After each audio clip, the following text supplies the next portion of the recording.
Welcome to the Books Between Friends podcast. 3 lifelong friends, one shared obsession.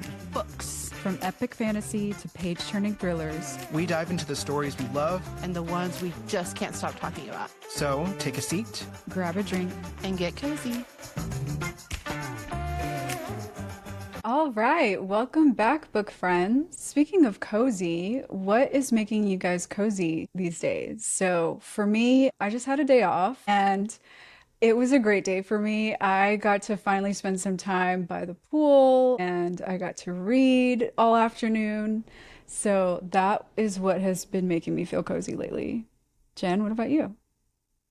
So I'm a little jealous because I was literally just telling you about how I miss our pool days back when I lived closer to you. But for me this week, like it's keeping me cozy, but it's also kind of like a little guilty pleasure. So I try really hard to keep wine night for the weekends where I drink red wine. But this week I have just been I've been having a glass or two every night. And I usually don't because of work, but that's been keeping me pretty cozy all week. I've been having a glass or two a night. It's been keeping me a little mellow. I love it. And I think I kind of needed it though. Like it's been kind of a rough week. So Sometimes you just do. I think that's yeah. fair. So I keep thinking, I'm like, should I drink wine this weekend? Because I've had so much already. We'll see. Ethan, what about you? Oh my gosh. So I too had a day off today. And I have to tell you, like we've been talking about it, like the news just sucks right now. And Yeah. I want to be an involved citizen. I want to be an informed citizen, but I also need boundaries. And so what's been keeping me cozy and kind of keeping my mind off of the suckage is just reading, like just going back to our roots as a podcast and just reading. I have finished Queen of Shadows. Yay! And the time has come for the tandem read. Yay! Yes, I Okay. bought I'm so Empire of excited for Storms you. and Tower of Dawn today. And that's what Oh my what the God. cashier said today too, as she was like, "Do I sense a tandem read?" Yay! And she was like, "I'm so jealous and excited for you. Jealous because you get to read this for the first time, and excited because you get to read this for the first time." Yes. So she was very kind. But yeah, that's what's been keeping me cozy. And honestly, it's just necessary at this Yeah. point. So Yeah, I cannot tell you how totally. happy I am that you just finished Queen of Shadows. That's probably up there on my favorites, like from the series. It's Yeah, yeah. yeah. good. Same here.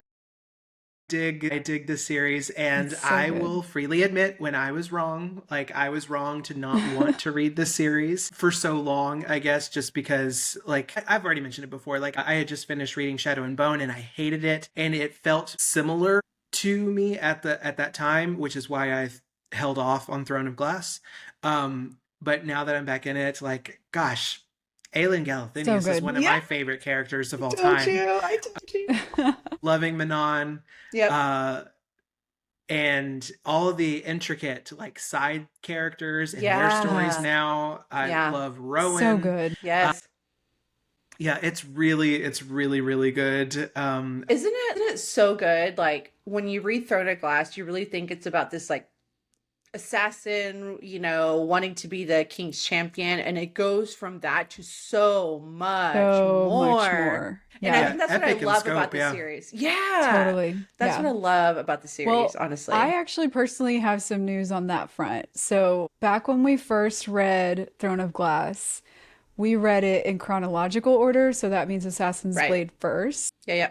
And I just did not like Selena in that Yeah, book at yeah. all. Like I almost couldn't get through the book because of her attitude and like how just like her character was not Her arrogance. good for Yeah, me. I can Yeah, totally it's- see that if you read that one first. Like Yeah. Yeah, I could so- totally see that. Since I've been listening to Throne of Glass, I did it in publishing order. So I just finished Assassin's Blade and I'm appreciating it a lot more than before, and I think I'm actually going to update my review of it. I think I gave it a 3 at first, but I'm probably gonna bump that up to a 5. Yeah, actually, I say I'm rereading, but I'm also listening to them too, because I gave up on the fact of trying to physically read this series since I'm reading so many other books right now. But I just finished Crown of Midnight and I just started Assassin's Blade, and I am getting really annoyed with her. And it's funny because when I first read it, I didn't find her that annoying. I even told Stephanie, I'm like, she's fine, whatever. Like, what are you talking No, I about? remember us like texting We about were, this. Like, yeah. I hate this girl. I And I can't was do like, she's this. so I cool. What are you almost talking didn't want about? to Yeah. finish it. Yeah. But now I'm listening to it. I'm like, holy shit. Like, I can totally see where She's that pretty bad. arrogance and it's just like, Yeah. dude, like, calm down. It's not that serious. And like, you're not that great. So it The was amount just of really time she was funny. like, I'm Otterland's assassin. Like, Yeah. Yes. And it's Yeah. just so funny, like our perspective's changing now because like I Yeah. loved reading it this first, but now I'm like, I am so glad I did not read this first this time around. Like, oh my gosh. I don't know. It's Well, really I funny. think, yeah, I think too, you get to appreciate her character arc so much more when you Totally. read Right. her, when you read Throne of Glass first, Yes. and then you go to Assassin's Blade later. Yeah. Like, Yeah, man, it's like a different she has person. changed so much from where she came from. Yeah. You know, and so, yeah, it's just really smart storytelling. Yeah. And So for good, any, yes. yeah, anyone listening out there that, you know, maybe you've stuck in young adult for a while and you've been scared to tiptoe into adult fantasy, if you like epic fantasy, Throne of Glass is the perfect place to start and transition your way into Absolutely. like a more epic fantasy world. Yeah. Because Throne of Glass, like what Jen just said, like you do kind of assume that it's just going to be like this assassin story, Mm-hmm. but it opens up into such an epic universe. Maybe not as epic as, you know, like Lord of the Rings or Wheel of Time, Right. Sure. but it is a good like starter or gateway series to get you to that point. Yeah. And Yeah. it's just, I I can't 1000% agree. I don't usually get like, everyone knows this about me by now. I don't give my 5 stars just willy-nilly, but every book in this series, minus Crown of Midnight, Yeah. has Yeah, that been one's a little bit of a slug. has been a 5-star read for me. Yay! Yeah, and I reserve those, so like that's probably Yeah. pretty telling for people. I too am so jealous of you that this is your first Same. read through, and Yeah, I'm so same. excited for you at the same time. All right, you guys. So before we dive into this next part of our discussion on the Nightingale, I'm going to kick it over to Ethan for a quick spoiler warning and a summary of what we talked about last time. Book friends. So before we get started, this is a spoiler warning. If you're listening to this episode, we are assuming you've read through chapter 30 of The Nightingale. So you have been warned. There are spoilers throughout this episode.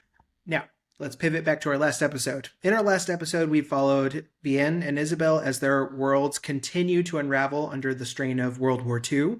Vianne trying to care for her daughter Sophie and her neighbors. She's facing increasing suspicion and judgment from her community because of her connection to Officer Beck that is stationed in her home. She received some not so great news about her husband Antoine, who has become a prisoner of war at one of their camps in Germany and was forced to make some impossible decisions under pressure. And really her morality, her faith, and her friendships are put to the test. We compare that to Isabelle, right? Isabelle is stepping deeper into the world of the French resistance, and her boldness and bravery intensify as she takes on a new identity and joins efforts to aid downed Allied pilots. A dangerous journey across the Pyrenees Mountains proved her grit and marked a turning point in her growth as a character and her evolution from reckless and impetuous to resilient and strong. With both sisters walking separate but powerful paths through war-torn France, we see courage take many forms that are loud and quiet. From gathering secrets to whispered warnings in mountain crossings, these sisters were met with moments that tested their loyalty, reshaped their identities, and pushed Vianne and Isabelle both toward their growth. So now we're going to dive into some juicy topics for our discussion today. All right, you guys. I'm so excited to talk about this section. As we predicted, I would say this part focused a lot more on Vianne's journey, and it was so good and also so sad at some points. So we start off in the summer of 1942. Isabelle has now helped 87 pilots cross the Pyrenees Mountains into Spain, which is amazing. But her contact at the British Embassy in Spain, Ian, tells her that to be careful and tries to get her to slow down because the Germans are now trying to infiltrate her route and trying to catch the Nightingale, but she doesn't want to slow down. She wants to continue doing this work at the same pace that she's been. So then she returns to Paris and meets with Anouk. She's another resistance member in Paris who tells her about a Nazi operation, and they're employing women for some type of clerical work related to this operation. So Levy, the leader of the resistance in Paris, has gotten Isabelle a position doing this job so she can try to figure out what they're doing. So she reports to the prefecture of police to do this job. And they take her to a table where they have several boxes full of cards, and they tell her to separate the names of foreign-born Jews into another box. And while she's doing this, she finds one with Levy's name on it, and that freaks her out. So she sneaks the card into her sleeve, and then she fakes being sick to get sent home. And then she goes to her dad's apartment, and there they're talking about what this could mean, why they might be doing this. And as they're discussing this, they notice buses pulling up to their building, and then someone slides a note under their door with a warning that the foreign-born Jews are about to be deported. So they go down to their neighbor Ruth Friedman's apartment and take her and her kids up into their apartment in that secret room where she hid that pilot a few chapters ago.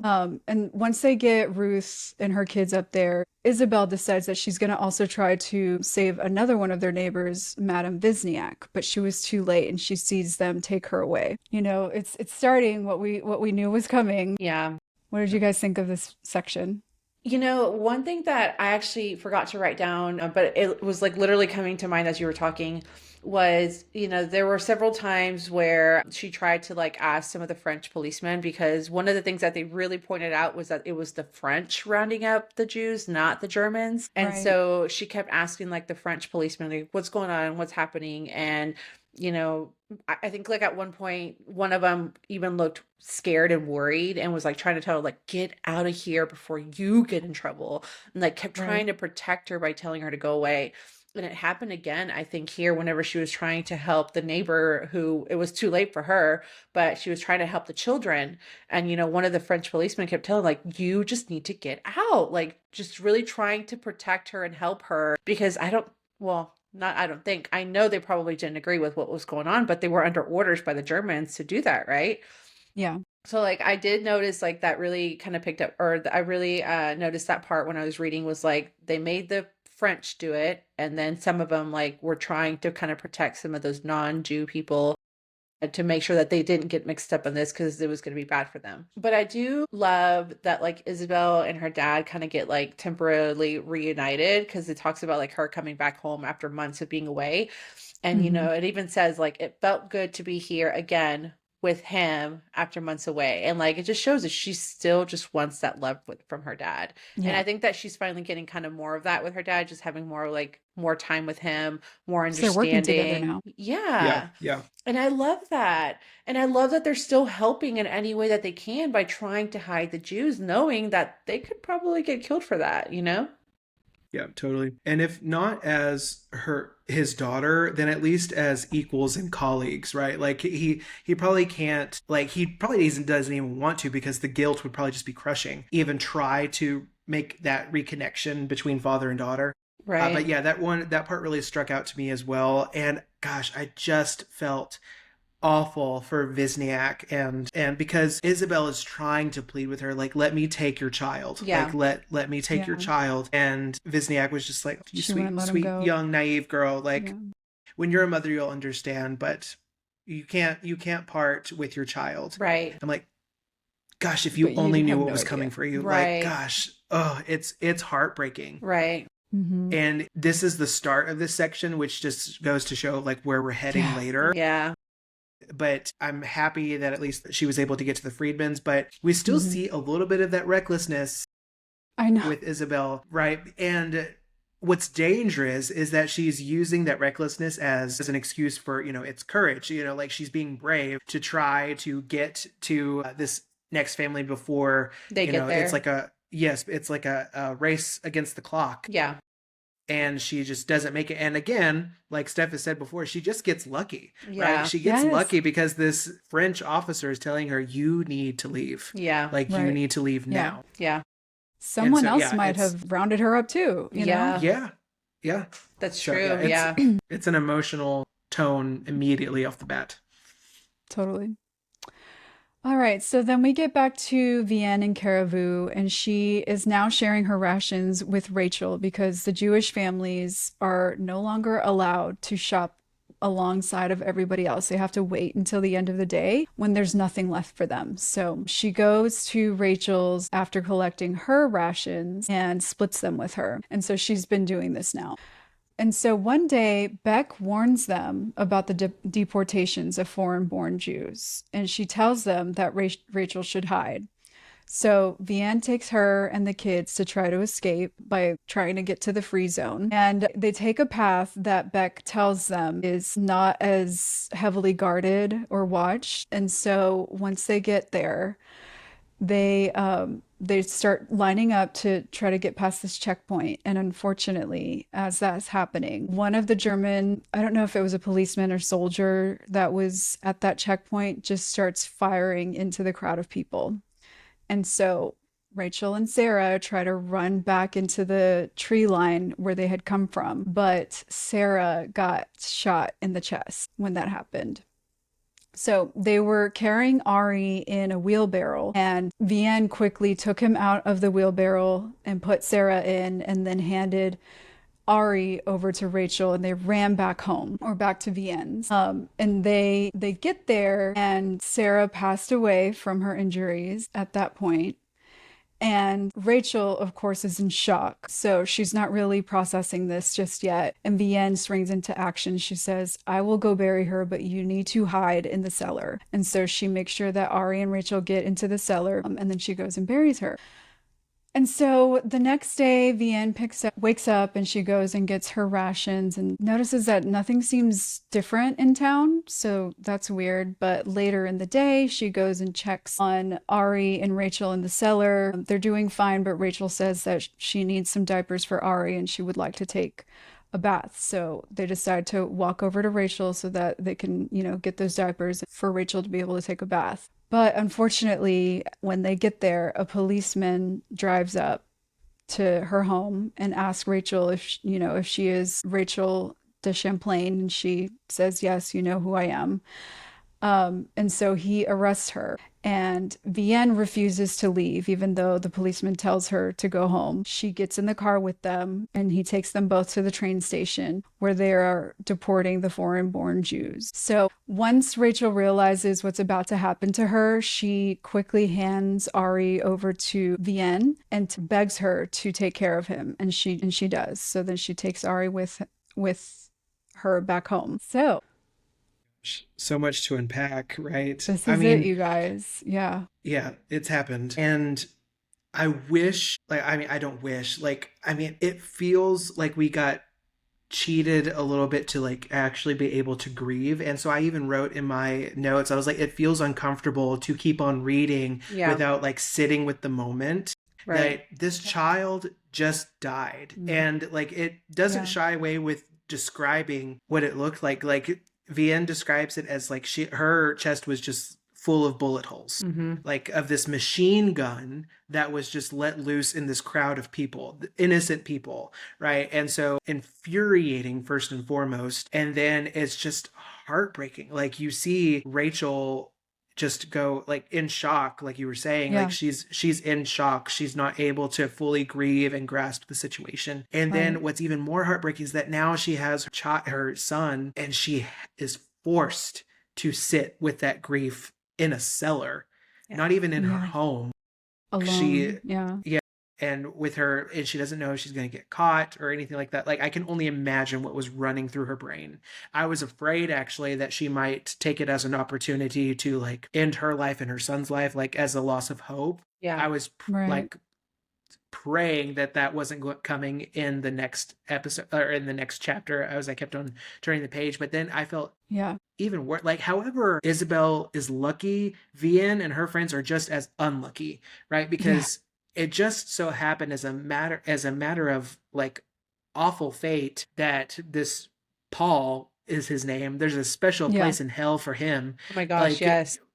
their French, fellow citizen Yeah. is Right. this Nazi sympathizer and collaborator and working with the Nazis and she was like, you know who I am, Right. pig. Right. Like, you know who I am. It's their neighbor. And he just takes her, and it's just awful. And so like, they're incredibly unlucky just as much as Isabel is lucky. It's just awful, awful, awful. I didn't even know where to start here because I was just like, this happens and that happens and that happens and that happens, right?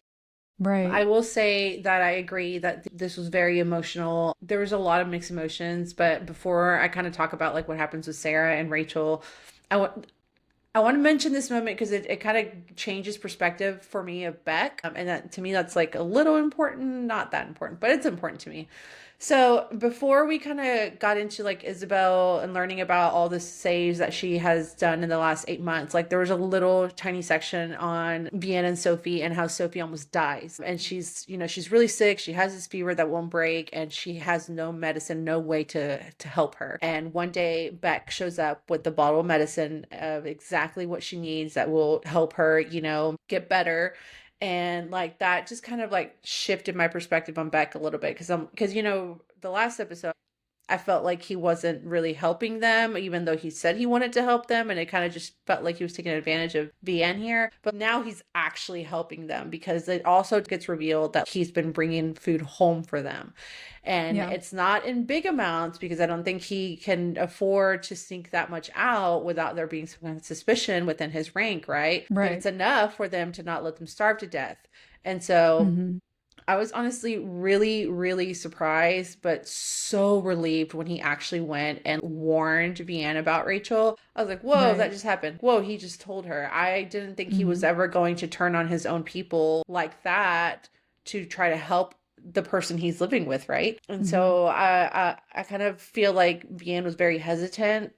And I would be too, right? I wouldn't know if I should trust him or not on what he's saying. Should I trust what he's saying? Should I trust his words? So that was just all very confusing to me too. I think I felt like what Vianne was feeling because I just literally talked about how much I hated this man. And now you're helping and you're being a good person and you're doing all of these things. I was just like, whoa.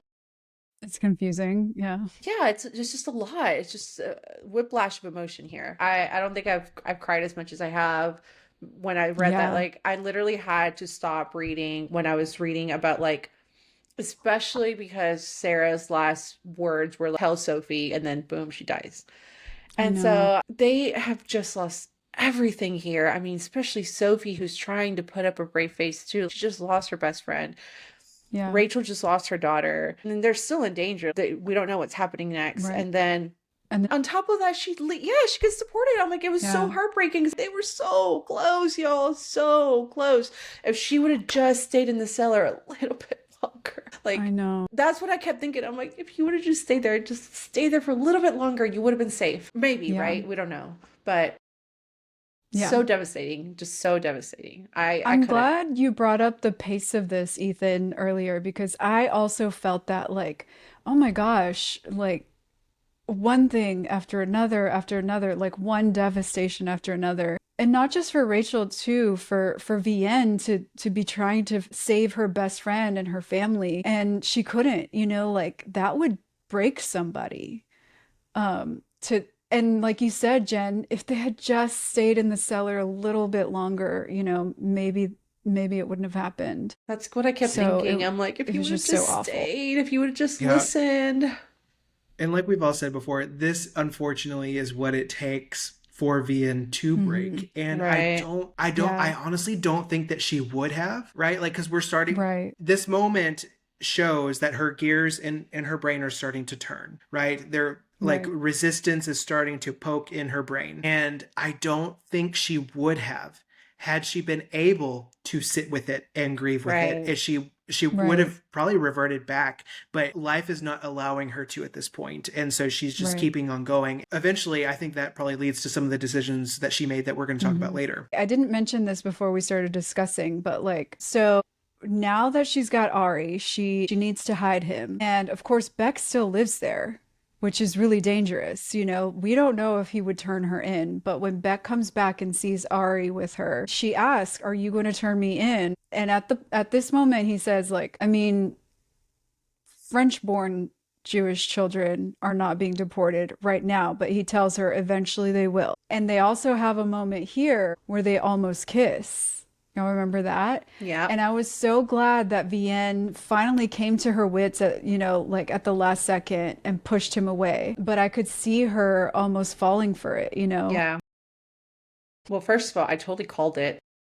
Right. Yeah, you I did. totally You did. called this. I was like, I knew there was going to be something between Beck and Vianne. I freaking knew it. Mhm. And well, and I think that she just started like she's been warming up to him because of the fact that like not only did he save Sophie, he's been saving them from starvation. Like he's been kind of like that person that she can sort of rely on that's been keeping them safe because let's be honest, like anybody could have taken up her house and she ended up with an actual nice German, you know, if you can even call him that, but she's gotten pretty lucky with who is stationed at her house. And so he came and gave the forged papers that were needed for Ari to become Daniel so that she could keep him. He bring those papers so that she could keep him.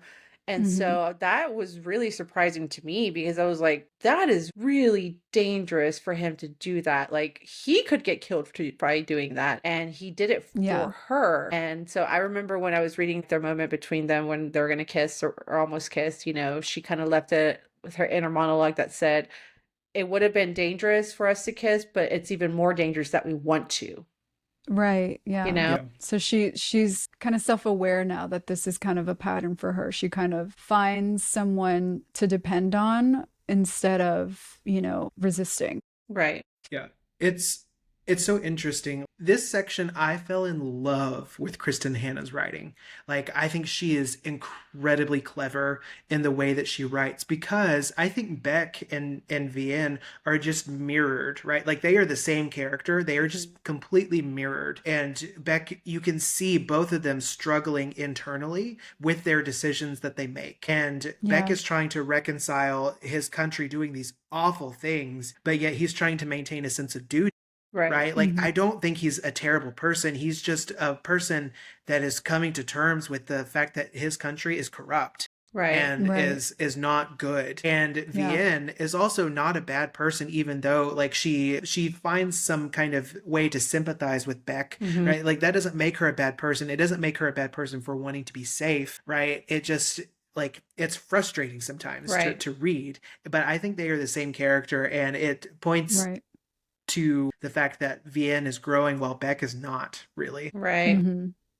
And you do see they do have a few moments throughout this section where Beck is kind of questioning the morality of what he's being asked to do and like what his country is doing to these people. But, you know, thankfully, he does later bring Vianne a forged birth certificate for Ari, renaming him Daniel Antoine Mauriac so that she can claim that he's a nephew of hers that she decided to take in. And so now she won't have to like keep him hidden in the house. That, you know, she can claim that he's not a Jewish child, that he's her family. So she's got a way to keep him safe now, thankfully. All right, so then we fast forward a few months into October of 1942, and back in Paris, Isabelle meets with Anouk again to exchange some resistance letters, and Anouk tells her about an upcoming meeting in Caribou. And so on the day of the meeting in Caribou, Isabelle checks into the Hotel Bellevue where Henry works. And we find out that the hotel has actually been one of the main safe houses on her route that she takes to take the pilots to the Pyrenees Mountains and into Spain. And so she gives them some money from the British allies that are helping them do this work. And then Henry warns her again that the Nazis are now hunting down female resistance members, and they're especially looking for the Nightingale. But she just kind of dismisses his warning, and she asks about Vianne. And he tells her that she lost her job some time ago. And she asks, you know, so how is she surviving without her job? And he also tells her that there are rumors about Vianne and Beck. So, it's not just happening within the home, but people are speculating about what might be going on between them. So later on her way to the meeting, Isabel witnesses an American plane crash and she runs to go and find the pilot of the plane. And she and some other resistance members find him and they're trying to figure out what to do with him. And then Isabel suggests the cellar at Vianne's house under the barn. And so they take him over there. So the resistance members leave Isabel with the pilot in the cellar to go to the meeting that they're supposed to go to. And the pilot unfortunately dies soon after that. So now it's just Isabel with this dead pilot in the cellar. And then we go back to Vianne the next morning. Beck comes home and he's angry that they were not able to find this pilot. They have been searching all night and they couldn't find him. And so he knows that that means that someone's keeping him, like hiding him. And, he's frustrated and she's just like, oh, well, I don't know anything about that. Right now, she doesn't know anything about that. But later she notices that the barn door is like open. So then she's like, at first she's thinking like, oh, maybe Rachel's back. Maybe she's trying to hide. And she goes up there to check the cellar and she finds Isabel down there. And she is furious with Isabel because she notices the pilot is with her too. And so she's furious that she brought this danger to her house. And, knowing that Beck lives with her and that he is going to be out there trying to find this pilot. So later that night, they get into an argument and she tells Isabel to leave and that she is no longer welcome in her home. And so later that night, Beck comes back and he still has not found the pilot and he is getting desperate because it's been made clear that it is on him to find this pilot or else. We don't know what might happen to him if he doesn't.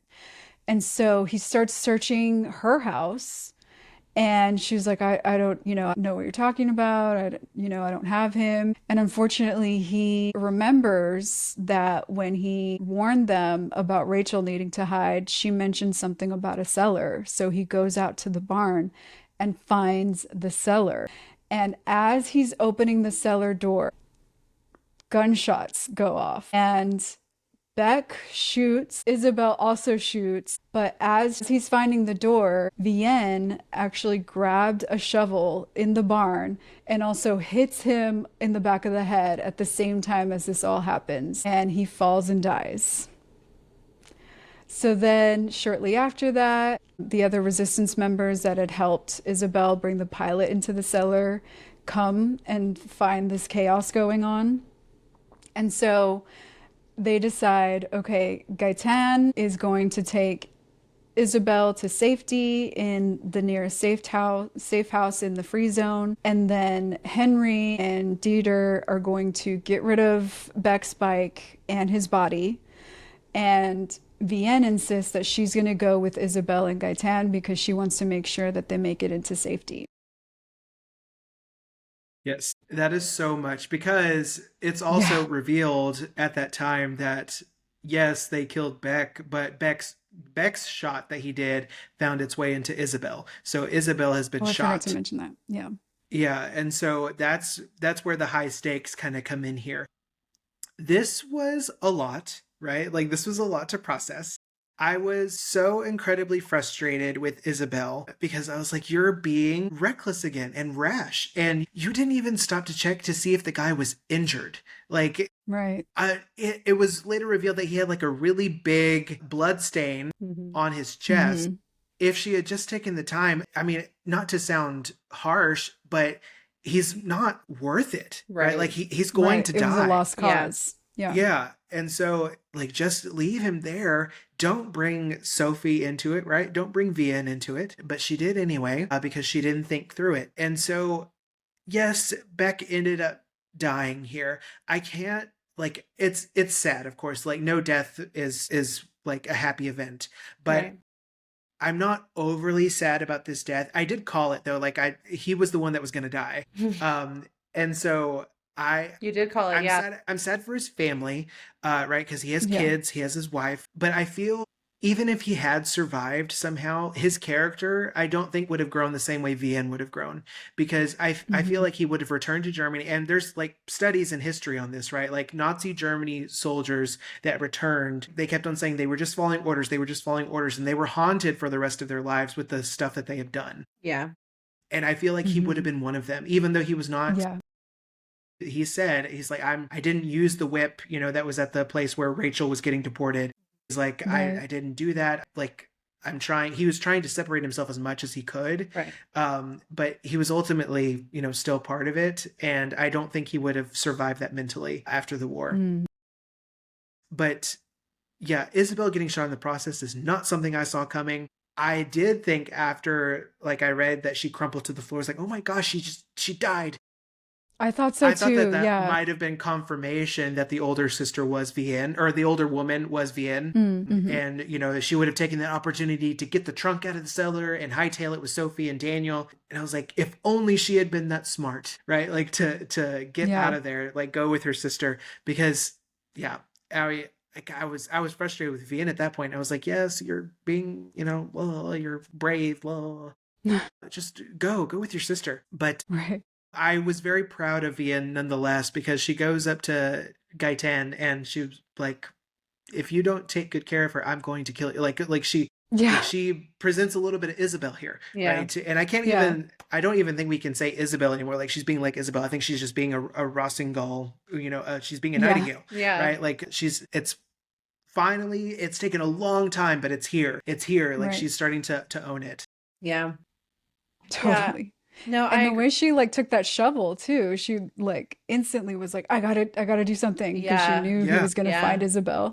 Exactly. No, I agree that this is one of those chapters that were so much. I actually reread this maybe 2 or 3 times, because I had to go back and like, I didn't want to reread the other chapters because of how sad it was, but this one Yeah. I did, just because a lot happened. Like there's a lot happening between Vianne and Beck. There's a lot happening with Beck internally. There was a lot happening with Isabelle, and when I first read this, I thought that this was the moment Isabelle would get caught. So like you mentioned, Ethan, she had just been, no, I think Stephanie mentioned it. She had been warned twice now that they're looking for the Nightingale. And both times she keeps like, I'm fine. No, I'm fine. Like I got this. They're not going to catch me. And they're even telling her the Nazis are disguising themselves as fallen airmen just to try to catch Right. her. So like when I read that she had witnessed that plane go down, and that she immediately went to go look for him, I'm like, here's her recklessness coming in, This is it. right? Yeah. Yeah. She's about to get caught. They literally just told her that they're disguising themselves as fallen airmen to catch the Nightingale. And then what does she do? She goes running after it. And so to your point, if she would have just bothered to look really quick, she could have saved herself this whole freaking headache, right? And Right. so I was really upset with Isabelle too. And I felt for Vianne when she got really upset at her sister for bringing in that danger to her house. Like, you didn't stop to think about us. You didn't stop to think about the captain living with us.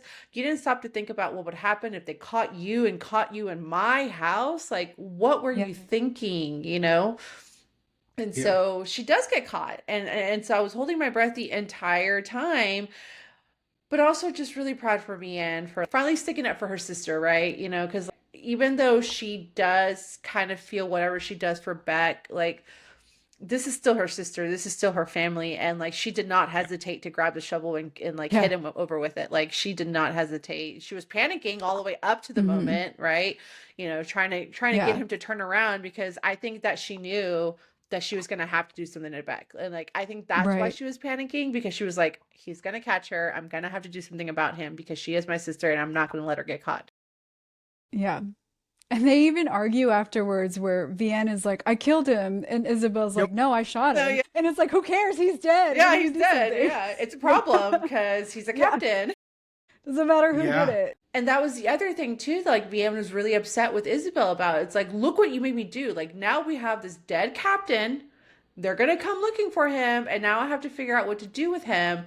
And so I was a little sad for Vianne over Beck. I wasn't sad for Beck, but like I mentioned before, like, she got lucky when it came to who stayed at her house. She was lucky with Beck. And so now it's like, what's gonna happen?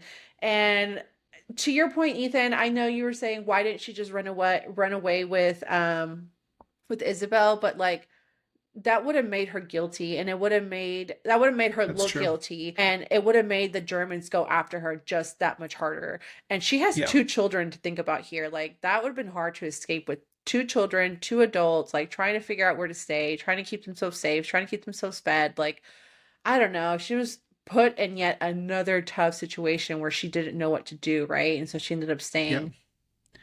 Yeah. It was a lot, man. Yeah. I've been fairly vocal about how I feel about Vianne. Just like, I've been incredibly frustrated with her, but I think that makes this moment a really great payoff, because like, you finally get to see this huge step in growth, Right. and it's a turning point for both sisters, I think, right? Because Vianne is starting, like, this is her moment where she's like, oh no, I'm part of this. Like, there's no running away from it, right? Yeah. Like, I'm in this, and I'm going, now that I'm going to do I'm going to fight however I can. And I think this is a turning point for Isabelle, because I think up until this time, she's thought she's invincible. Right. And this is a moment where it is clearly telling her, you are not. Yes. And your death could affect so many people. So stay alive, if anything, just for you want to be alive yourself, but also for the people that depend on you. Right. Right. So yeah, and it's just a really, like, I loved this moment. It was like, I'm not sad. I mean, I don't love, like, the fact that he's not breathing anymore, but Sure. it's just a huge moment of growth, and I loved it. I loved reading this. I was like, oh, this is so Yeah. cool. Well, I It's guess big for both sisters, I think. yeah, Yeah. and I think that it was necessary for Isabel to be shot, only because I think she was getting to the point where they were about to catch her. So this made her have Yeah. to sit back and stop running, the people across the Pyrenees Mountains. So like, that forced her, because sometimes whenever like you get sick and your body's telling you like you need to take a rest because you're running your body ragged, and so like when people get sick, like that's the time they probably needed to rest. And so this is kind of like the same thing with Isabel. She got shot so that she could rest, so that she could not get caught, because that's exactly where it was heading. Yeah. Yeah. And it's a bit Yeah. ironic that it takes Beck's death for Vianne to fully, like, realize into this. Well, we don't know what's to come with Vianne, but Mhm. you can see that it's a turning point for her, right? Like, Right. but Yeah. I think Beck was the person that was tying her to her old life, right? Like, he was almost like a stand-in for Antoine. Yeah. But now that he's gone, there's no reason for that anymore. Yeah. Right. And It's so all on her shoulders it's now. truly a turning Yeah. point. Yeah. Yeah. Good point. Yeah, that's a great point, because Yeah. like Beck was keeping them alive, and Yeah. so now she's gonna have to figure out how to do that on her own. Yep. And I think true. she's going Yeah. to surprise herself.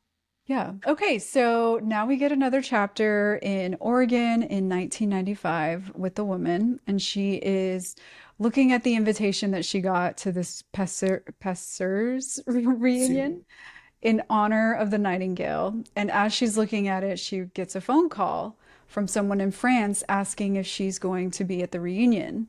And she tells them no and hangs up, but then later she impulsively goes ahead and books a flight to Paris. And in the taxi on her way to the airport, she calls her son Julian to tell him, but she gets his voicemail, so she leaves him a message telling him that she's going to be in Paris for the next 2 days. And she also says that she should have told him the truth, whatever that means. So why do you guys think she at first didn't really want to go to the reunion? Like she felt like she shouldn't be there. She didn't want to go.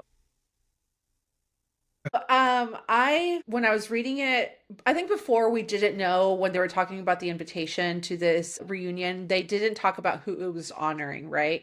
And so I love that we got a little bit more information here where it's like, oh, we're honoring the Nightingale. And I was like, oh, well, this is Isabel, right? Because it even mentions like, she has like this old woman has her inner monologue and says they want the Nightingale, but that's not who they're gonna get. And so like that's kind of where I was like, okay, Isabel, is that you speaking? I think that Kristin might be writing it this way because she wants to present like it may be Vianne. I think it's like a red herring, honestly, that just to make us think that it could be Vianne, because we know by the way Vianne is written and her inner dialogue that she has with herself, that she's not going to take credit for someone else's stuff. And so I think that might be a way to impress upon that this could be Vianne, that she doesn't want to take credit for something that someone else did, especially her sister that's not here anymore. Well, so yeah, so go ahead. I completely interrupted you. no. I'm glad you said that, because that's going to like help my next, I guess, like my next point, right? I still think it's Isabelle, because she's talking, whenever she's thinking about like, she should have told the truth to Julian, right? She should have told him the truth. She talks about how Julian sees her. And so she says like that she's kind of like this submissive, weak person who like always just goes along with whatever her husband had to say and like never really put up a fight on anything. And she just always did what the other person thought. And she was like, and that's she said something about, that's a person that I led them to believe was me, but that's not really who I am. And so to me, I'm thinking Isabelle, Fury, she's fiery Isabelle, who always, says what she's thinking, always does what she wants. She acts impulsively, she acts recklessly. And so like, if she's talking about who she used to be, and now she's become this person that she's just kind of letting everybody else kind of take the reign on everything. That's why I think it's still Isabelle, because of that little inner monologue itself, where she's like, I led them to believe I was somebody who I'm really not. And then the whole part with the Nightingale, oh, they're expecting the Nightingale, but that's not who they're going to get, Yeah. I'm with you, Jen. That's where I took it. Because she did have that inner monologue of like, Julian doesn't know the real me, kind of is what I took from that. Yeah. And so that's what I thought maybe she meant by the truth of who she was, like this impulsive, strong person. And like the last chapter we got from them, remember when Julian saw that the invitation was about World War II, he asked, "Oh, is that for Dad?" And she said, "Of course, men always think war is about them." Oh, that's right. Yeah. Yeah. So yeah, I'm thinking Isabelle still, also because of that. Yeah. And if I'm thinking outside of this, Isabelle is the one of the two sisters that already speaks English. So if she's passing off as like really good English, she would have had to have had a head start in that language already. Like, so, and it's not mentioned that he has any siblings thus far. So unless something terrible happens to Sophie and Daniel, it's a better chance in Isabelle's favor. Right. So, yeah. That's true. Good point. Great points all around. All right, so now we go back to October 1942, and while on their way to the safe house with Isabelle in a coffin, Vianne opens up to Gaëtan about their father's abandonment when they were kids. And so they get to have that little moment, and at the end, I thought this was funny, Vianne tells Gaëtan not to hurt Isabelle or she would kill him. So I saw that as a moment of her like inner Isabelle coming out. And he promised that he wouldn't, and asked her to be brave for Isabelle, and said that she was going to have to continue to be brave to get through this war. So then later, Isabelle wakes up in the safe house with Gaëtan, and she remembers the fight that she had with Vianne, and starts to feel guilty for bringing the pilot to her home and, putting them in danger the way that she did. And then later, she talks to Gaëtan, and they start talking about their feelings for each other, and it's been alluded that they both seem to always ask about each other. Other resistance members have noticed it as well, but Gaëtan still continues to insist that they cannot be together. And Isabelle tells him that her only regret in this war would be not being with him. And then soon after that, they do finally allow themselves to be together. And they spend the next week together. Yeah. I was trying to be mature about it, Ethan, but yes. Oh gosh, no, it's why? Like that. So anyway, they finally do come together. And they spend the next week together getting to know each other and kind of just forgetting all of their responsibilities with the resistance and the war while Isabelle is healing from her gunshot wound. But all knowing that they will soon have to go back to, their work with the resistance and, what they've been doing to get through this war. So that is the update on Isabel. Thankfully, she made it through. And so back in Caribou, Vianne gets questioned by Officer Von Richter. I didn't even try his first name, you guys. This is fine. But yeah. So policemen come and get her from her house and take her to the town hall. And Von Richter questions her about Beck. And she was really clever and lied to them and just said, Beck was really upset about not finding the pilot and he was getting drunk that night. And then he decided to leave to go look for the pilot and he never came back. And that's all I know. And Von Richter just totally bought the lie. But then he said, well, I guess, now that Beck's not staying at your house, I'll be staying at your house. Yay. Yeah. So anyway, days later, Ian still has not gotten word about Isabel. And she's having nightmares about Beck's death and about them taking away Daniel. And, she's worried. And she's now been sleeping in what used to be Beck's old room downstairs with the kids because Von Richter decided to take the largest room upstairs. And one morning, Von Richter announces to her that he was going to be hosting some officers for dinner that night and demands that she cook for them. And also during this encounter, we find out that he brews actual coffee every morning, which is something that no French people can get. And he forbids her from having any of the coffee. And at one point, he even pours a whole pot of coffee down the drain in front of her. This guy is cruel. He's awful, just not a good person. So unfortunately, Vianne is now stuck with this guy. So let's talk about the differences here and now the situation that she finds herself in now that Beck is gone with Von Richter. Well, let's see. I think Von Richter needs to fall down a flight of stairs, neck first. Sorry. And then once he gets down to the bottom of the stairs, I need a pit of hell to open up where it can swallow him. Because I am not a fan. And like I said earlier that, no death is a happy one. But if we actually get to read his death, then I will be just fine and maybe even celebrate. Because I despise this type of person. One that just relishes in the abuse and pain of others. But he doesn't forbid her by explicitly telling her that, no, you can't have the coffee. He just forbids her by, he has a cup of coffee and then pours the rest out rather than offering it, right? My blood started boiling. But on the other hand, yay for Isabel. Finally. I know, right? This has been a long time coming.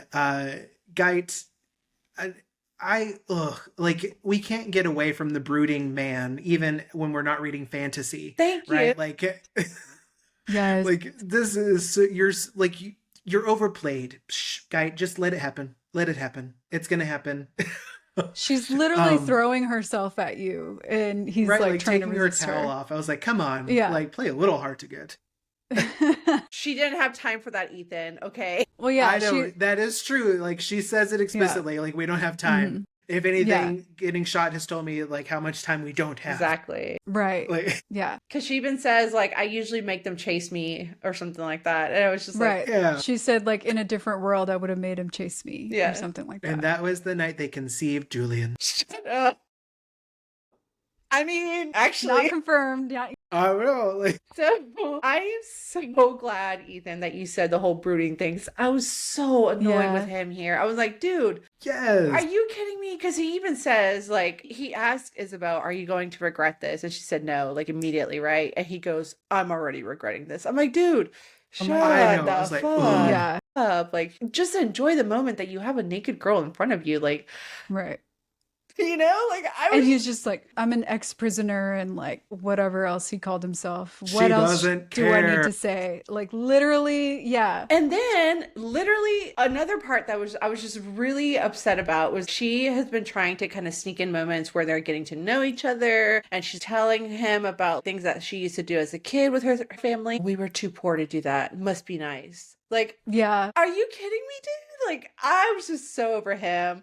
And the fact that she chose this dude to lose her virginity to, I'm like, really, I like Henry. Isabel? I thought Henry was a good one. Thank you. I think Henry was a better fit. Team Henry. Yes. Yes. I said, really, Isabel? This is the man that you want to give everything to. He's not only is he pushing you away, he is woe is me about everything. But it's kind of weenie like her dude. daddy issues coming out, right? That's what, Yeah, that's how I I guess so. interpreted it. Yeah. You know, I think Mother Superior is the character that marks Vianne's growth, and Mm. Geit is the character that marks Isabel's growth, right? Like every time she comes back to him, she realizes something else about herself. Hmm. And so I don't know. Like I'm a little frustrated. Not a little. I'm a lot frustrated with Geit. Like shut up. Yes. Like Please. enjoy what you have. To Enough. Isabel's point, you could not have much Yeah. time together, so enjoy it, right? guess- Rather than be Yeah. pissy about it. Yeah, I guess the only area of growth I saw in Isabel here is that she's coming to terms with you don't, every day could be your last, right? Like, I think Yeah. that's the only thing that I really took away from this because everything else, honestly, to me, this was not, and maybe it wasn't meant to be a romantic moment because, you know, you're in the middle of war, you could potentially die Yeah. the next day. So this isn't my little, you know, like feel good romance moments that I get in my book. So, like, I get that. But I was a little annoyed that that's what was happening here, that it wasn't that feel good moment. It wasn't a moment where I was like, oh, I'm so happy for Isabel. Oh, yay, they're so in love.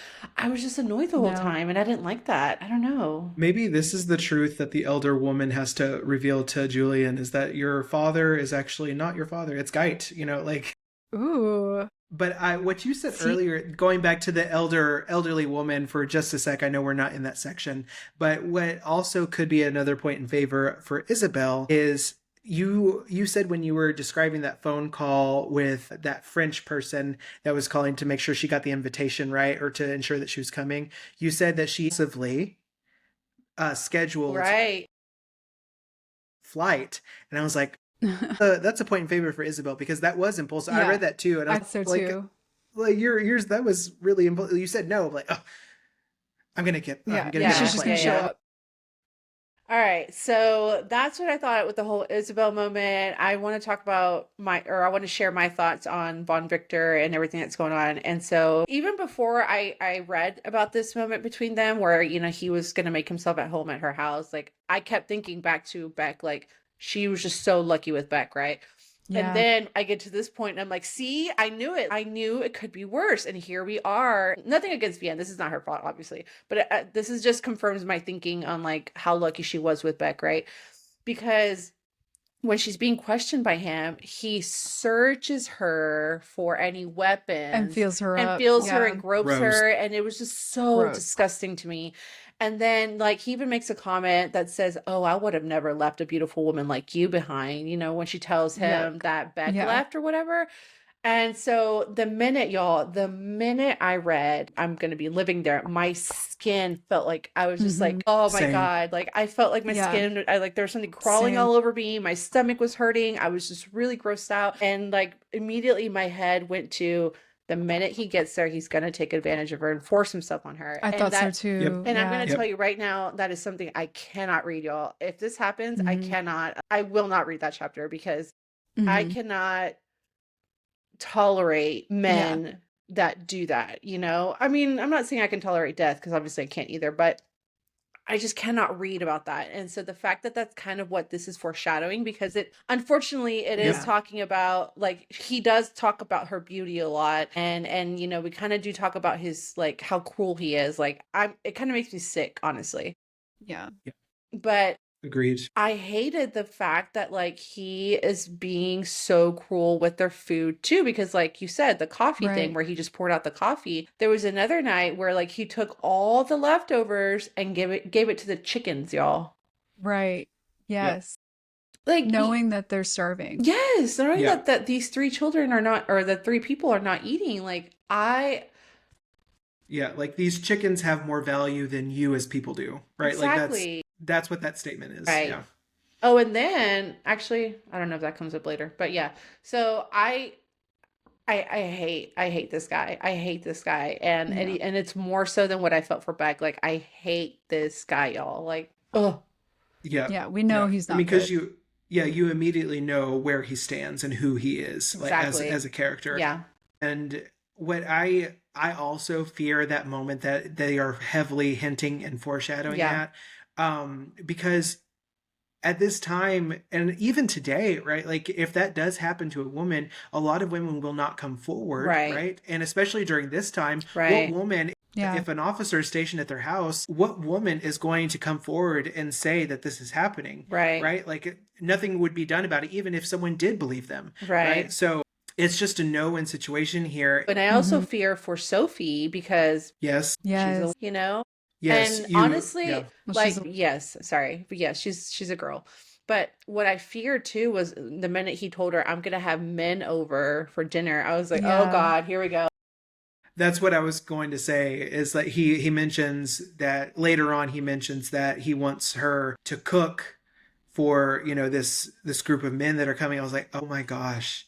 Like, that's what I was fearing. They're going to pass her And what around. else? Yes, I Yeah, was right. terrified, y'all. Terrified. Like, I'm telling you, if it happens, don't need to warn me because I just don't think I can read it. But yeah, no, I hate this moment. I hate all of this for Vianne. I hate that now she's going to be living in even more fear, right? Like, more so than she's already living because of Daniel, and just having to worry about this man. Like, oh, and there is one thing I did want to mention. He's an SS officer. And Right. I don't know what the Beck was called. Like, I don't remember like the kind of officer he was, but he was not an SS officer. And so this just kind of shows a difference in what was happening in, in the war, where like the SS officers kind of took over. And they, like, they were mentioned as these really cruel people. And here we're seeing it firsthand with Vianne. Right. Yeah, Right, Beck 'cause had even- mentioned that they were Yeah. like more brutish, more cruel. And that's also something that he seemed to struggle with, is the cruelty that they were enacting on people.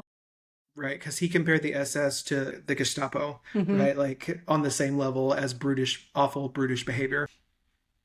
Yeah, so that's the situation she finds herself in. So now we fast forward a little bit into November of 1942. And one day in Caribou, after picking up her rations, Vianne sees a bus arrive in town with Jewish people coming out. And Helene Ruel, which is one of her neighbors, actually the one that was giving her a hard time about Beck, back in our last discussion, she comes out of one of the buses with her sons, and she tries to get Vianne to take both her sons, but the oldest does not want to go. He says, Dad, Papa told me to take care of you. I'm not leaving. And so she says, please take her youngest son. And Vianne does. His name is John Georges. Probably saying that completely wrong. But Vianne agrees to take him home. And when she gets home, von Richter is there. And Vianne tells him that his mother died of tuberculosis, and so that's why she was bringing him home. And something that had been mentioned earlier is that apparently von Richter is like really a big germaphobe. Like anytime someone coughs, he's like, get out of the house. So it was clever of her to say this, because then he says he demands that she take him to the orphanage and forbids him from staying in the house. So she tells Sophie to take Daniel into the house and lock up while she takes John Georges to the orphanage. But before they leave, von Richter tells her that they're going to be leaving tomorrow because they're going to occupy the rest of France. So anyway, she goes to the orphanage and she talks to Mother Superior, who agrees to hide John Georges. And Mother Superior then suggests helping some more children. And she kind of just tells Vianne that she's now going to be working at the orphanage part-time as a teacher, as a cover for her work helping to hide more Jewish children. And at first Vianne's like hesitant about it, but then she agrees to do it. So now she's going to be doing this. She's going to be hiding Jewish children at the orphanage, and she'll be working part-time as a teacher for the orphanage. I loved this moment. I did not love it for Helene, obviously, right? Like, and hers, but gosh, Vianne mentions it as a teacher. Like, she just wanted to protect her student, Right. because Helene's older son was the student that gets mentioned several times. Like, he's like, oh, those Nazi bastards, blah, blah, blah. That's what my dad says, Yeah. But she mentioned that as a teacher wanting to protect her student. And I was like, I wholeheartedly, like, my heart immediately, because when I read his name, I was like, that's her student. Yeah. And I put myself in that position as a teacher. Yeah. Like, no, you're not going to touch one of my students. Yep. Like, and so, whatever I could have done in that moment to protect one of mine, like, that's what I would have done. And I was like, yes, like, I would have done the exact same thing. I know that wholeheartedly. Yeah. And so that just felt a moment of pride for Vianne because it's happening more and more, like where she's having to force herself to be that strong person. Right. And I was like, Right. from one teacher to like, I felt it. And I was like, yes, like that's a great moment of connection there. But then she gets faced with reality where Helene like pushes her younger son on her and she's like, I don't have his papers. Like, I want to do this, but I don't have his papers. Like, what the Yeah. fuck am I Yeah. gonna do? Yeah. And so, and then, enter, the officer, right? Von Richter, providing like Neener, right? Like, Yeah. I told you he was sick and now you're giving me the answer that I was looking for. Yeah. Thank you. Yeah. Like, what am I And going so to do she with him? takes, Yeah. right. Yeah. She takes him to the orphanage and Mother Superior, like, Vianne, like, look at you. You're so cute. Here's your job, right? Like, Yeah. If we're here's going what I'm to gonna do this, we're going to do it. Yes. And so, Mother Superior is like, you've brought this kid to me. Now I'm going to require this of you. Right. And Yeah. I think on a level, Mother Superior knew exactly what Vianne needed. She knew that Vianne needed a purpose and she gave it to her. Yeah. Right. And like I said, I think Mother Superior is that character that Vianne goes to where we can clearly see her growth from checkpoint to checkpoint. Mm-hmm. And this is another moment where Vianne just owns it. She's like, yes, I'm going to do this. Like, it's scary, but I'm going to do this. Yeah.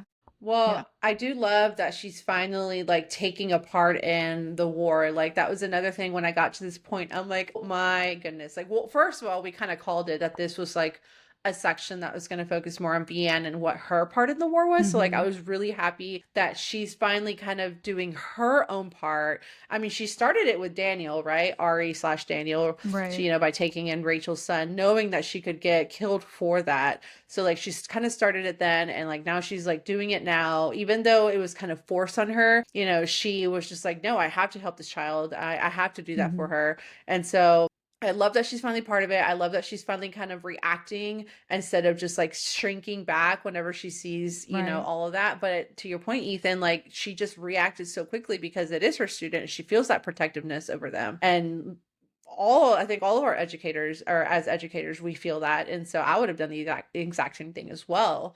So I love it. This was a really great moment. I loved the moment between her and Mother Superior. I even talk about it later when we get to our underlying moments. But like this was such a great moment. I said, yes, girl, you are in the war now. You are helping. You are doing what you need to protect these children because, and I do love that that's what her role is now, right? Like I love that Vianne as a mom because that has been her like identity too, is that she's the mom of the group. She's protecting Sophie, she's protecting Daniel, and now she's protecting this new kid. And so I love that that's the role she's going to play, is that she's going to be that protective mom for the children, kind of like Mother Teresa. Well, as you're saying that, I love like this realization that I'm coming to, that each of their strongest traits that make them who they are how they are fighting in this war. Right. Like That's Isabelle true. is that feisty, fiery one that needs the action, right? And so that's how she's fighting. And then Vianne is that strong, matronly, motherly character that needs to care for others, right? And that's how she's fighting, right? Like I think that's such a cool thing. Perfect. Yeah, I love it, and so I was just so happy. But yeah, so I'm really looking forward to reading more on how Vianne's going to do that because Mother Superior tells her, you're going to have to go door to door and pretty much take the children from their mothers and protect them. And so she's like, how do I even get any mother to do that? And, she's like, you give them a choice and you tell them what's going to happen if they don't. Let them make the decision. Yeah. Yeah. So happy for Vianne that she's got this great purpose now to save the children. So we'll see what happens with that. But now we're back to Isabelle and Gaëtan, and they travel together to Madame Babineau's, who lives just outside of the Pyrenees Mountains, because Isabelle needs to take another batch of pilots across. So on their way there, they also learn that the rest of France is about to be occupied as well. But once they get there, Gaëtan actually tells her that he is going to be joining a group of partisans that are guerrillas making explosives and stealing bomb parts. So he is upping the ante on his resistance work. And so at that moment, also, Isabelle starts to realize why he's been so hesitant and afraid to be with her this whole time. Because now it's like really sinking in the danger that they both are in. This could be the last time they see each other because he's about to go off, and join that group. And she's going to continue doing her work, making these crossings. So I felt like this was another moment of growth for Isabelle to start to see the consequences of her actions, or like the reality that they're in this war. So it was like a bittersweet moment, obviously, because they finally let themselves have this little sliver of light and hope by being together. But like it quickly had to end, starting to mature and grow and realize like the stakes that she's facing right now. Yeah. I'm worried about Isabel here. Because it seems to be a lot of foreshadowing that things could go wrong here very soon, right? They're amping, when I say they, Nazi Germany, amping up their security and search measures since the Germans know now that people are escaping across the Pyrenees, and not only across the Pyrenees, but also in other areas as well. That was mentioned. The Germans now have gotten wise to women's involvement and have begun arresting women just like they arrest men. The Nightingale has become a high priority for Nazi Germany, so they are being extra vigilant. And then this next batch of guys that she's supposed to take to across the mountains, there's this prick that doesn't like to take orders from women. Yeah. And so like I'm worried about that. Like, is something going to go wrong across this journey because of him? Yeah. Right. Right? Like that all of this is stacked up against Isabel at this point, so I'm a little worried for her going into the next section. Well, and now that you mentioned that, like, I remember that I'm pretty sure I read, like, on some of the chapters from our last episode where there was an American that was giving her a hard time, but that she dealt with it. Yeah. Because she even said, like, oh, this has already happened, but it's been dealt with. And she even made the comment, said, oh, the Yanks, right? And so maybe this is another moment, because she even said, oh, we'll deal with it like we dealt with the other ones. But with all the foreshadowing that you are talking about, Ethan, like I can kind of see where that's going too, because you're starting to see all of these problems. Like, not only has she been warned twice, she's been warned multiple times, probably more than just the twice, right? And now she has to take this guy who doesn't take orders. Like, what if he is just, we already know what arrogance gets other people. Like, it gets them killed. So like, what if it gets this whole, new batch of people that are supposed to go to safety? Like, what if they get caught because of this guy's arrogance, because he refuses to listen to a woman who like she's already led 87 airmen to safety. Like, what is your deal? Right. Like, what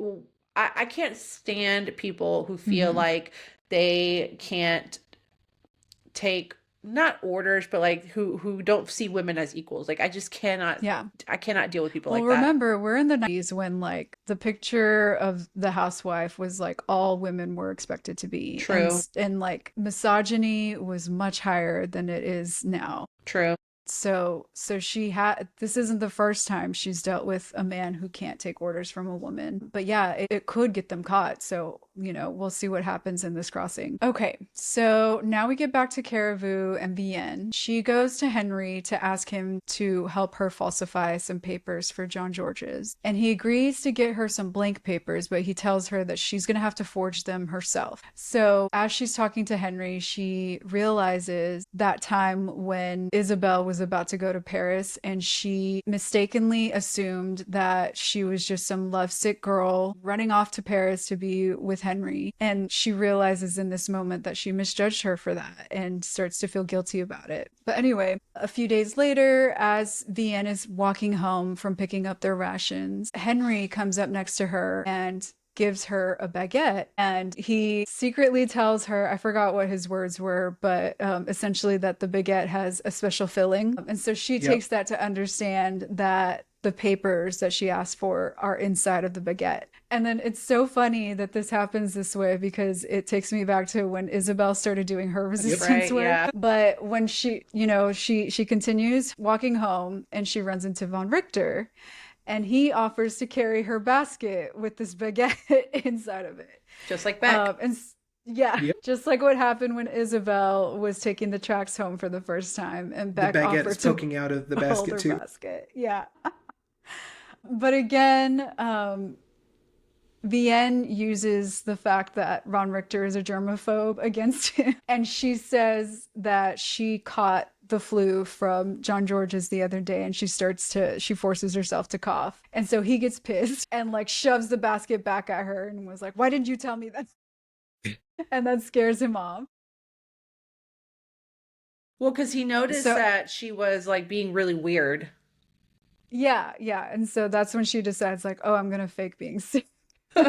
Like he even tells her like, you're breathing like a racehorse, madam. Like, what the hell's wrong with you? So anyway, at home later that night, she waits until she knows that Von Richter has fallen asleep. And by just the light of one candle, she starts to practice forging papers in her family Bible. And so once she finishes forging John George's documents, she realizes that she's going to have to figure out a system to keep these kids' real identities safe in case something happens to her, and their mothers come looking for them. They're not going to know what their false identities are. So this was so clever of her. She rips out 3 separate pages from her Bible. On one, she writes the boys' real names. On a second one, she writes their false names. And then on the third one, she writes down where they're being kept. And she decides that she's going to hide all of these papers in different locations just in case. So now we see her being clever, like doing this work for her way of helping in the resistance. What did you guys think about at this point? Go ahead. I think this part in particular is going to be very important later on. So I think this could be a point in Vianne's favor as to who the elderly woman would be, right? Like, I think Julian's identity in some way or form is going to be the truth that needs to be revealed, right? Either about who his father could be or who he is, right? Because this forging of papers, like what if Julian is actually Daniel, right? Like, and she forged those papers. Like, I think there's a specific reason on why we're getting this system in particular, whether that be, for its intended purpose that families were able to reunite, that would be awesome. But if it was something more than that, I think it could be related to Julian later on down the line. I don't know. That's just a pure theory on my part. But I was really proud of Vianne in this moment, because this is the moment where it sets in that she's like, nope, I've said this is what I'm going to do. Now I'm actually doing it, because I feel like at other points in the story, she would have rationalized a way to not do it. And she's not even giving herself the option anymore. And she also has some inner dialogue here with herself about how she sees her daughter Sophie, right? Like, I'm proud of her in that regard as well, because she's not just this protector over Sophie anymore. Like, she still is, like, she's still her mother, but she also is proud of Sophie in general, because Sophie's willing to fight too. Like, Sophie has that drive to want to save others. And I think Vianne is realizing that in her, and is sad that it come at the cost of Sophie's innocence as a child. Right. But she's still proud of her. Yeah. And so without actually saying that she's proud of her, like, that's what her inner dialogue says of what she thinks about her daughter. So it's just a really good moment for Vianne. Right. It's funny that you mentioned the system that she created and you called it clever. When I was reading it, I thought it was foolish, and it's so funny that we just kind of thought in a different way. No, hear me out.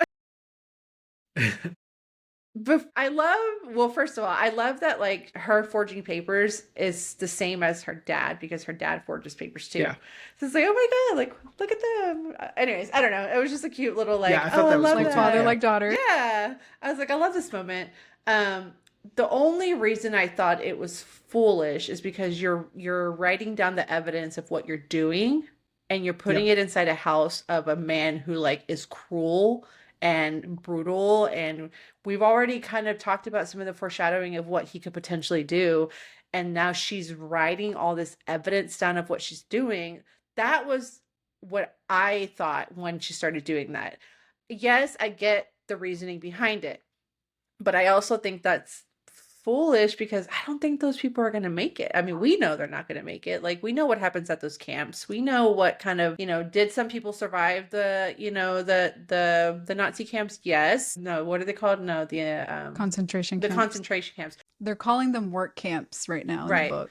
Do some people survive the concentration camps? Yes, but I just don't think a lot of people do. And so I get her wanting to reunite these families, but to me, it's a little foolish for her to write the evidence of what she's doing down with the man like Von Richter in her house. Not to That's fair. say that it's not clever as like a good plan, because it is, but it's also dangerous. Yeah, it is totally dangerous. I Yeah. 100% agree. It's very dangerous, but she even says that in her head, which is why she has three different lists, Right. right? And she Right. hides them in other areas. I still think it was incredibly risky. I 100% agree. But when she mentioned that, I was like, well, why is she numbering them all the same and it has like three different lists? It's because she intends to hide them. That made me feel a little bit better. Right. But to your point, I'm still incredibly worried because I do like, I think it's cool. Right. I think it's, but it's also really risky, Yeah. especially considering who's living in your house now as opposed to Beck. Well, and I do love that she's finally like doing something for the war. And I love that she's doing this for the children, because a lot of these children are going to die without their parents. And, you know, either they're going to be left behind because they're not after the the French born Jews yet, right? But they're going to die without their parents. Like, who's going to feed them? I mean, the parents can barely feed them. So I love that she's Yeah. doing that for them. And I love that she's finally kind of jumping into action. So I am so proud of Vianne here. Like, whenever I read the part about the Nightingale has sung, you know, and how proud I was of Isabel, like I'm feeling the same amount of pride here. Like I love that these sisters are doing something big in different ways. It was a little better. Yeah. You know, like what if because is her name like minus Antoine, but like before she married was also Rosengall. Yeah. And Right. so She's also the Nightingale. what if I was like, what if they also become known as codename like the Nightingale? And so it's when we say the Nightingale, it's collectively referring to both sisters. But Yeah. maybe that's why she also doesn't, whoever this elderly woman is, maybe that's also why she doesn't return, because she doesn't like want to think about differentiating between like whose heroics was more heroic, Right. right? Yeah. Like, Okay. yeah. Yeah. Right. Gosh, it's killing me that I don't know who this woman is. And we only have I 10, know. what, 9 more chapters left? 10 more chapters? Nine more, yeah. chapters. Yeah. Yeah. I mean, hopefully it'll be revealed soon. We'll see. So I've been liking to pose a question at the end of our discussions here, because this is the end of this section. So my question to you guys at this point is, there is so much that happened to Vianne in this section, like, and we see that she has definitely had some growth throughout this section. You know, it ends with her forging papers for a child, and this is only the beginning. We know she's going to do this for even more children, which is not something I would have seen coming from her at the beginning of this book, you know, Right. even at the beginning of this section, right? Yeah. So like, what do you think was the turning point for Vianne, you know, out of all these different things that have happened to her in this section? What do you think was finally her turning point? I wish I could say that it was Rachel and Sarah. I don't think that it was like I had originally theorized. Like I thought that it was going to be Rachel and Sarah being taken away to, you know, a concentration camp, or maybe even being murdered, right? I think that's what started her on the journey, but I think ultimately her killing Beck was the turning point. Interesting. I think it was her conversation with Mother Superior, because even before that, like, I think it was a conversation with Mother Superior, because even before that, like, whenever Helene was trying to like shove the kid into her arms, like, she didn't want to do it. She knew what happened to people who hid Jews. The only reason she took Daniel was because it was Rachel, you know, like that was her friend, and she knew that she had to protect Daniel, right? So I think that she was still pretty hesitant in being involved. If it wasn't for somebody that she loved and somebody that she knew, like Rachel, you know, that's why she did it for Rachel, and why she killed Beck for Isabel, because it was people that she knew and loved. But now having to do this for strangers and like a bigger cause, like I still saw some of that hesitant, you know, like I still saw her being hesitant in that way. But after she talked to Mother Superior, she's like, well, if we're going to risk our lives, then we might as well risk it for more people, right? So I think that was her turning point there. What about you, Steph? What do you think? You know, I don't know that there was like a one point that like broke the camel's back, so to speak. I think it was just a culmination of all of these events happening in such quick succession. Yeah. You know, Yeah. that would break anybody. Yeah. And Totally. she had already started to show a little bit of resistance when she found out at the end of our last discussion that her friend was going to have to, wear that Star of David patch. So, I don't know that there was any one point that did it for her. Possibly that moment when she Beck in the back of the head with the shovel. She probably never would have predicted that she would do something like that at any point. So Yeah. that's huge, Yeah. Yeah. And again, jury is out on what exactly killed him, but that definitely would have if not for the gunshot. I know, right? Clever of Kristin Hannah again to keep us guessing. Yeah. Even at a definitive point of death. Right. Like this Yeah. guy is dead, but Isabelle shot him and Vianne hit him on the head at the same time. Yeah. Like, Right, what are the right. odds? If you hit somebody in the right spot in the back of your head, like you could kill them. Oh, you're done. Yeah. Oh, totally. Yeah. So And she said like his scalp was like coming off or Yeah. something like that. Like, Right. yeah, like yeah. So- she hit him really good. got him. Yeah, he would have been a goner no matter what. Yeah. So, yeah, I think that might have been it. And then definitely that conversation with Mother Superior where she encouraged her to like not just protect this child, to do more. And like she gave her a clear path for how to do that. And so I think she's definitely coming into her own power right now, and I'm glad to see it. It's awesome. All right, you guys, so that ends our discussion on chapters 21 through 30 of the Nightingale. So now we're going to move on to the segment we've been calling the underlined moments. So this is where we discuss our favorite quotes and moments from this section. So to kick us off, I'll start with, I only have one quote this time around, but it was actually from the conversation that Vianne had with Mother Superior when she was at the orphanage. We're deciding to do this work for the children. So this is at the end of chapter 29. So she's talking to Mother Superior, and it says, Mother Superior, lean close. I hear one of their awful stormtroopers is billeted at your house. You realize this puts you and Sophie at a terrible risk. And then Vianne says, of course, but how can I let her believe that it's all right to do? Nothing in times such as these. So that was just a really proud moment for me. And Vianne, she's partially doing this for Sophie, to show her that this is not okay, and it's not okay to not do anything about it. And so she's doing something about it in her own way, the only way that she can. So that was my favorite quote from this section. And then I've got two favorite moments from this section. So my first is from chapter 22, when Vianne is telling Rachel to hide in the cellar. This is before they try to make it across that checkpoint, but she tells her that Isabelle had prepared for this, and at first she thought she was being foolish by putting all these provisions in that trunk in the cellar, but now she's like, but this is what she was preparing for, and I'm glad that she did. You should hide in my cellar. So like I'm loving seeing her starting to see her sister Isabelle in a different light. Now realizing what she's been doing this whole time has been righteous, and she hasn't been being foolish. And then along that same path, my second favorite moment was in chapter 30.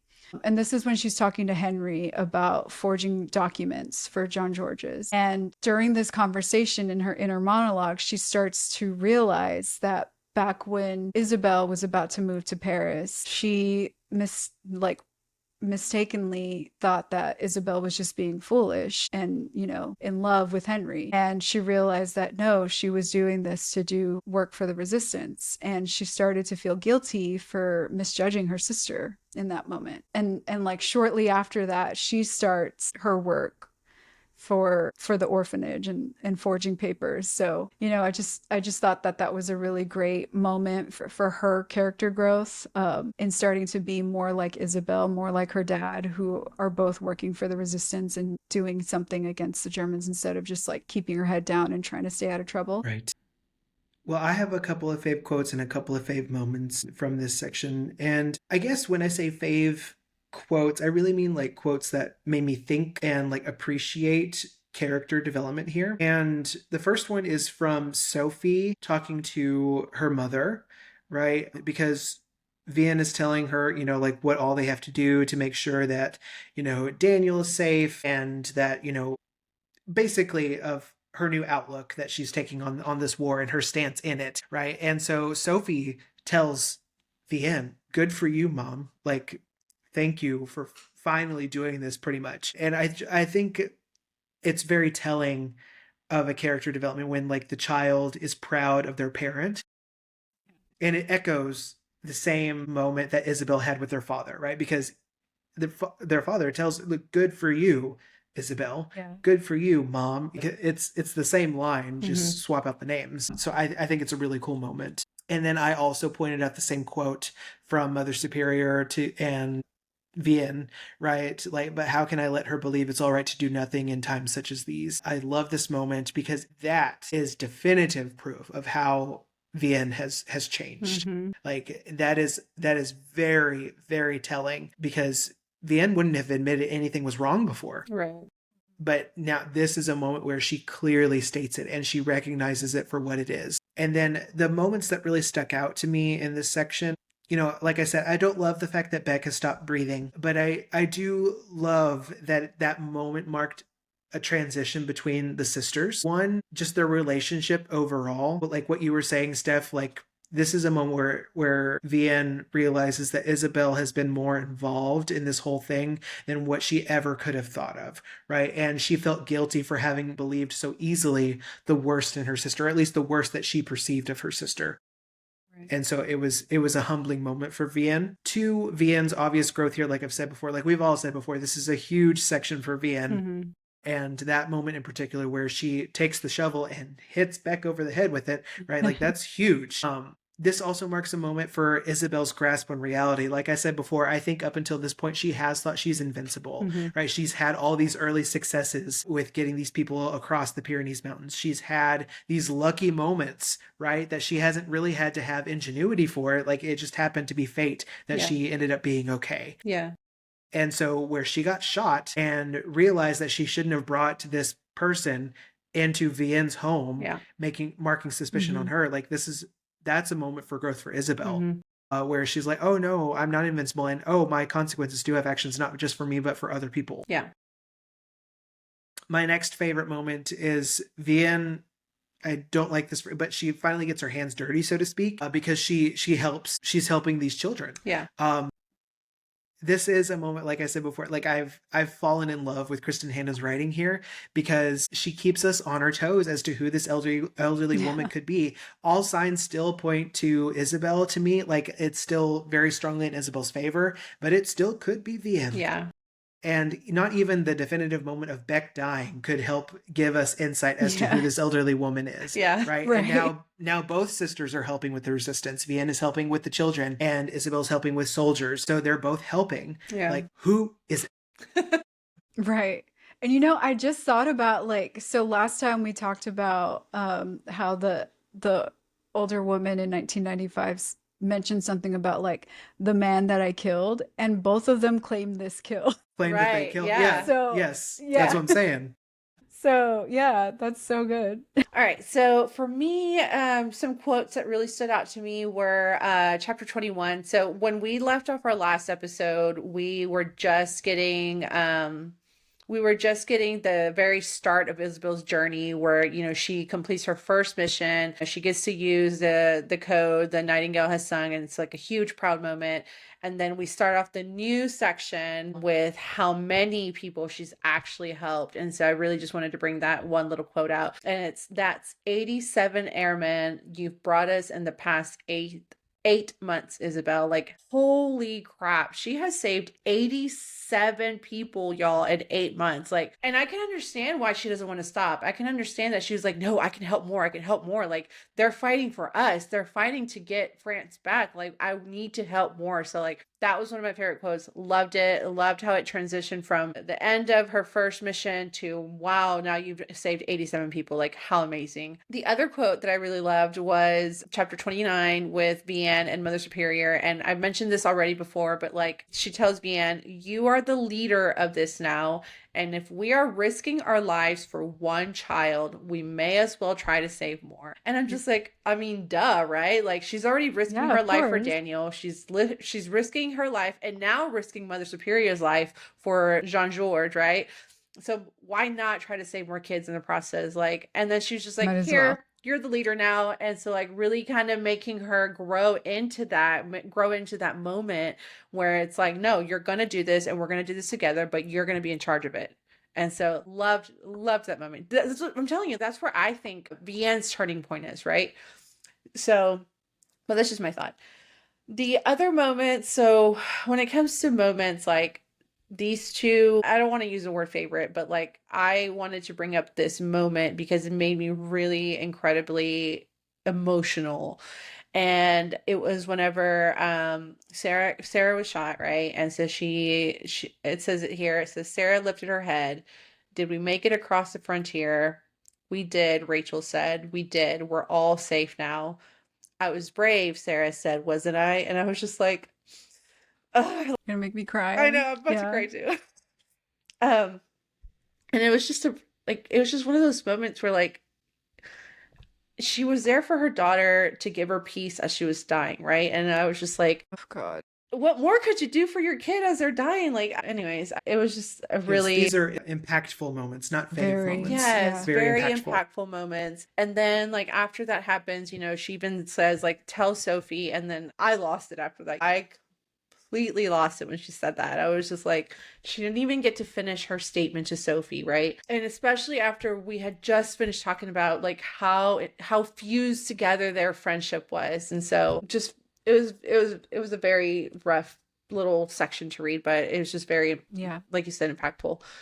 The other one, funny, we end up with the same moment again. So the three of us chose the same moment again, where it was, you know, Vianne talking to Mother Superior, and she goes, of course, but how can I let her believe it's all right to do nothing in times such as these? And like that really showed me, we've already talked about her growth, so I'm not going to harp on that again, but I love that, you know, Isabelle was that perfect person for Sophie before, where she was telling her, don't accept, you know, what's happening. Don't be okay with what's happening around us. And now finally Vianne's the one telling her that. Finally it's Vianne role modeling that to her daughter, where it's like, don't accept what we're, you know, what's happening. Like, it's not okay that this is happening to us. And, you know, we have to show her that we can stand up to these people. And so I love that it's finally switched out. That has finally switched over to Vianne and not Isabelle anymore. So really love that moment. I hadn't made that connection that Isabelle was role modeling that for Sophie Yeah. first, and now Vianne is. Yeah. I love that. That's So awesome. love, That's a and good that's where you connection. can see a lot of that growth too. Like you see that with Yeah. Vianne. It's like now she's finally being that person that her daughter needs her to be. So, Love it. all right. So, all right, book friends, that was our deep dive on chapters 21 through 30 of The Nightingale. And next week we are going to our final episode where we are going to discuss chapters 31 through 39. It has been a journey, y'all. Like, man. Yes, it So has good. been a journey. I love this book so much, so I cannot wait to see what happens in the last 9 chapters. But be sure to interact with us, y'all, on social media. We are Books Between Friends Pod on all platforms. Be on the lookout for our clips, and please join us in a discussion on our comments. If you're enjoying this, you're enjoying our podcast, you're enjoying our discussion, please leave us a review on Apple Podcasts and help our podcast grow. We would love to hear from our book friends. And a special shout out to Cascade13, who left us 5 stars on our podcast. And she wrote, I don't have reader friends around me to nerd out on books, so I do it here. And I love to hear that, because that's Yay. exactly what one Thank of you, our Cascade 13. That's so Yeah. awesome. That is our goal. It was our goal. Yeah. We want to be able to just talk books with people. Like, we want our fellow book nerds to just join us. Like, we just love it. I mean, you saw in the beginning of our podcast, we could not stop talking about Third Glass. Like, that's exactly what we'd love to do. So I love to hear that other people are doing it along with us. So leave us some reviews, guys. Thank you. All right, you guys. So next time, tensions rise and the risks are greater than ever. Join us as we unpack the courage and choices that shape what comes next.